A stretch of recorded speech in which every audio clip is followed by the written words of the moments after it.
This is how to add music to Neocities.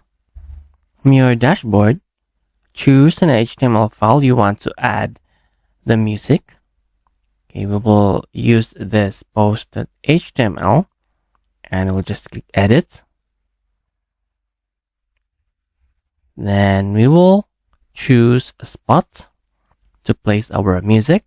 Okay, for instance, this title of your blog post.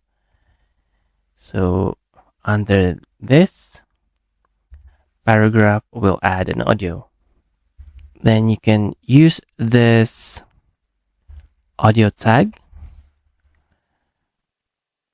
So audio and controls. We close it with this tag right here.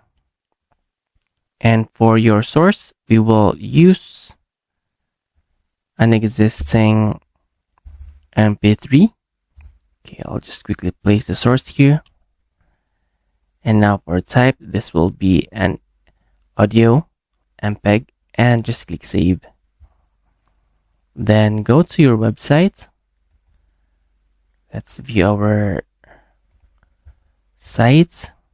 Okay, let's open this post and here it is.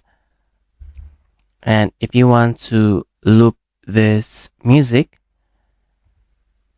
just replace the controls with autoplay loop and just click save. And you can also hide this by adding hidden. So this is how to add music to Neocities.